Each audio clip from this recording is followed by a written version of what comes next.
चित्तौड़गढ़ में आयोजित कार्यशाला में पीएमओ वैष्णव बोले, कुंडली मिलान जितना ही आवश्यक है थैलेसीमिया जांच भी।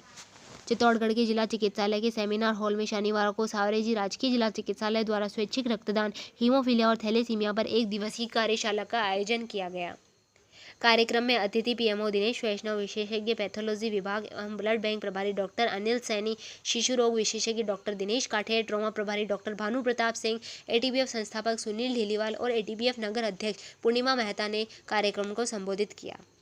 पीएमओ दिनेश वैष्णव ने संबोधित करते हुए थैलेसीमिया रोग एक गंभीर बीमारी है, जिसको होता है उसका परिवार ही समझ सकता है कि कितनी गंभीर समस्या है।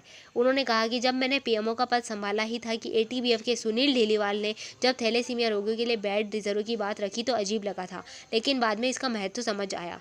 उन्होंने कहा कि एटीबीएफ ने ही चित्तौड़गढ़ में सबसे पहले रक्तदान जागरूकता शुरू करी। हालांकि अभी तो कई संस्थाएं आगे आ चुकी है और आप सबको भी आगे आने की आवश्यकता है।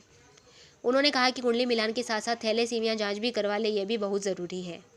डॉक्टर अनिल सैनी ने स्वैच्छिक रक्तदान कौन कर सकता है, इसके फायदे समझाए। उन्होंने एटीबीएफ द्वारा महिला दिवस पर 270 यूनिट महिला रक्तदान कर इतिहास रचने की भी सराहना कर संस्था का आभार जताया।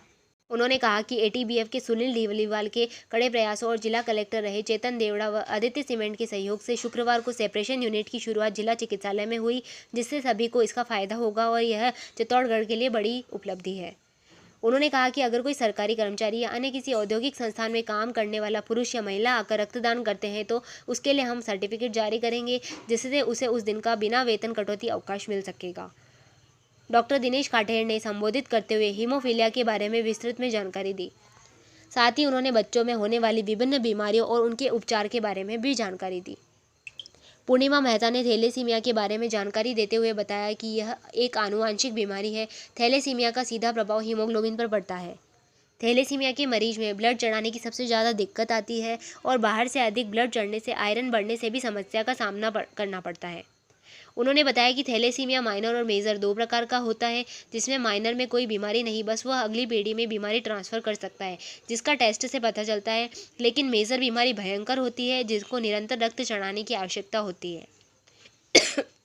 इसके लिए उन्होंने HbA2 टेस्ट की राय दी, साथ ही अन्य को भी जानकारी जागरूक करने की बात करी। एटीबीएफ संस्थापक सुनील ढीलीवाल ने संबोधित करते हुए कहा कि चित्तौड़गढ़ से एटीबीएफ ने रक्तदान मुहिम चलाई और आज विभिन्न मुहिम के माध्यम से जन जागरूकता का कार्य निरंतर जारी है। उन्होंने कहा कि जिस तरह से मतदान होता है उसी तरह से हमने महिला दिवस पर महिलाओं को रक्तदान करवाया। उन्होंने बताया कि इमरजेंसी केस में हम सभी को देश भर में रक्त उपलब्ध करवाते हैं।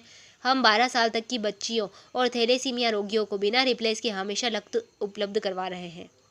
साथ ही उन्होंने हीमोग्लोबिन बढ़ाने के देशी नुस्खे बताते हुए कहा कि मुनक्का दाग और अंजीर का सेवन 1 महीने में परिवर्तन आपके सामने रहेगा। उन्होंने इस दौरान रक्तदान के क्षेत्र में श्रेष्ठ कार्य करने पर एटीबीएफ कार्यवाहक अध्यक्ष देव शर्मा, जिलाध्यक्ष ओम जैन, शंभू बुरा, दुर्गेश लक्षकार, सुरेंद्र टेलर, मदन गोस्वामी, दिलीप सुतार, ANM सुनीता साड़ास, विमल सोलंकी, ओम प्रकाश जायसवाल, चांदनी आदि अतिथियों द्वारा प्रशस्ति पत्र देकर सम्मानित किया गया। कार्यक्रम का संचालन अरुण जैन ने किया।